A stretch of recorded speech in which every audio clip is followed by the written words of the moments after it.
बिस्मिल्लाहिर्रहमानिर्रहीम। अस्सलामुअलैकुम my dear learners, welcome to English academy. जैसा कि पिछले लेक्चर में मैंने आप लोगों को दो पंक्चुएशन मार्क करवाए थे, कैपिटल लेटर और कोमा, और आज के लेक्चर में मैं आप लोगों को करवाऊंगी एपोस्ट्रॉफी और कोटेशन मार्क, और उसके बाद फिर हम क्लियरिंग इन द स्काई की एक्सरसाइज में जो लाइंस दी गई हैं इन मार्क्स को इस्तेमाल करते हुए उनको पंक्चुएट करेंगे। कोमे के बाद अब बारी आती है एपोस्ट्रॉफी की, कि एपोस्ट्रॉफी क्या होती है। एपोस्ट्रॉफी हमेशा पोजेशन को शो करने के लिए इस्तेमाल की जाती है, और इसका जो साइन है वो कुछ ऐसा होता है। For example, Khalid's book, Khalid's book, book की पोजेशन खालिद की है, तो इसको शो करने के लिए हमने एपोस्ट्रॉफी डाली, उसके आगे एस डाल दिया, और फिर आगे वो नाउन जिसकी पोजेशन शो करनी है। और वो नाउन्स जिनके एंड में ज या फिर स की आवाज़ आए, तो उधर सिर्फ एपोस्ट्रॉफी डाल देनी है, एस का इजाफा नहीं करना, और आगे जो जिस चीज़ की पोजेशन को शो करना है वो डाल देनी है। For example, kids poems, kids में स की आवाज़ आ रही है, तो इस वजह से सिर्फ इसमें एपोस्ट्रॉफी डालेंगे और आगे नाउन लिख देंगे। नंबर 3, कॉन्ट्रैक्टेड फॉर्म को लिखने के लिए भी हम लोग एपोस्ट्रॉफी का इस्तेमाल करते हैं। कॉन्ट्रैक्टेड फॉर्म्स क्या होती हैं? कॉन्ट्रैक्टेड फॉर्म होती है शॉर्ट फॉर्म किसी भी चीज़ की। फॉर एग्जांपल, अगर सेंटेंस में आई एम आ जाता है, तो हम ये ए को ख़त्म करके एपोस्ट्रॉफी डाल के उसकी कॉन्ट्रैक्टेड फॉर्म का इस्तेमाल करते हैं, और या फिर आई हैव को आई लिख देते हैं, डू नॉट को डोंट लिख देते हैं। तो इन सब में ये जो कॉन्ट्रैक्टेड फॉर्म्स हैं इनमें एपोस्ट्रॉफी का इस्तेमाल हो रहा है। नंबर 4, प्लूरल एब्रीविएशन, एब्रीविएशंस का प्लूरल के लिए भी एपोस्ट्रॉफी का इस्तेमाल किया जाता है। For example, MNA, member of national assembly, ये एब्रीविएशन है मेंबर ऑफ नेशनल असेंबली का। अगर MNAs का हम लोगों ने प्लूरल करना होगा तो पहले हम एपोस्ट्रॉफी डाल के उसके आगे S डाल देंगे, तो ये एब्रीविएशन का प्लूरल हो जाएगा। नंबर 5, किसी भी इरेगुलर प्लूरल की पोजेशन को शो करना हो तो फिर उस इरेगुलर नाउन के आगे एपोस्ट्रॉफी डाल दी जाती है, फिर एस डाल दिया जाता है, उसके आगे नाउन डाल दिया जाएगा।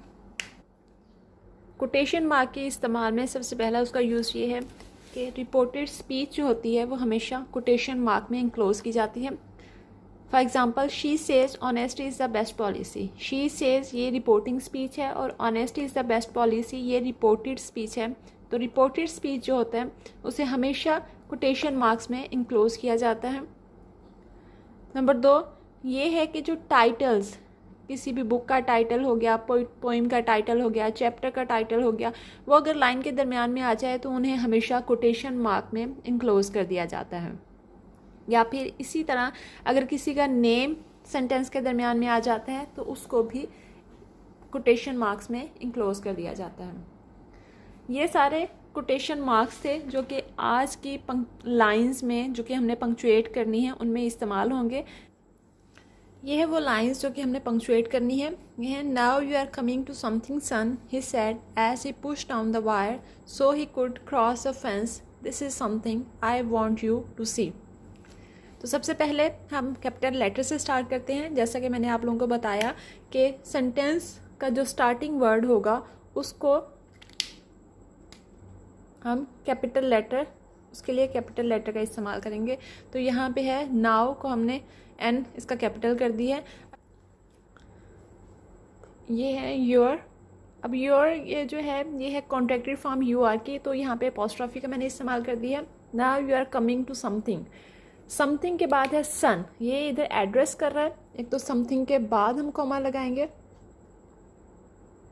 सन से पहले, और फिर यहाँ पे भी कॉमा लगाएंगे क्योंकि ये जो है ये है रिपोर्टेड स्पीच। हमें कैसे पता चला कि ये रिपोर्टेड स्पीच है? क्योंकि आगे रिपोर्टिंग स्पीच आ गया, वो है ही सेड।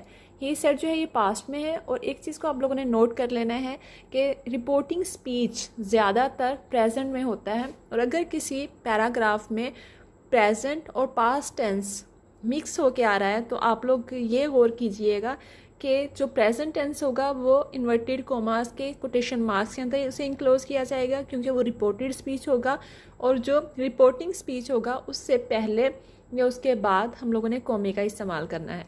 जैसा कि ये रिपोर्टेड स्पीच था तो इसको हमने कोटेशन मार्क्स में इंक्लोज कर दिया, फिर कोमे का इस्तेमाल किया। He said as he push down the wire, उसने कहा जैसे उसने तार को नीचे की तरफ दबाया। So he could cross the fence, so he could cross the fence.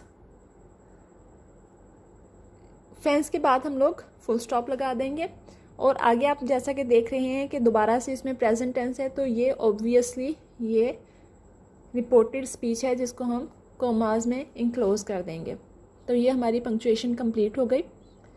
Now you are coming to something sun, he said as he pushed on the wire so he could cross the fence. This का ये जो T होगा ये हमने बड़ा करना है, क्योंकि इसे न्यू सेंटेंस स्टार्ट हो रहा है यहाँ से। और ये जो आए है ये सेपरेट फॉर्म में है, जैसा कि मैंने आप लोगों को बताया था कि जब ये सेपरेट फॉर्म में आ जाएगा तो इसको भी हमने कैपिटल कर देना है। I want you to see. तो यहाँ पे हमारी पंक्चुएशन जो है वो कंप्लीट हो गई है। होपफुली आप लोगों को इसकी समझ आ गई होगी। अपना ख्याल रखिएगा। अल्लाह हाफिज़।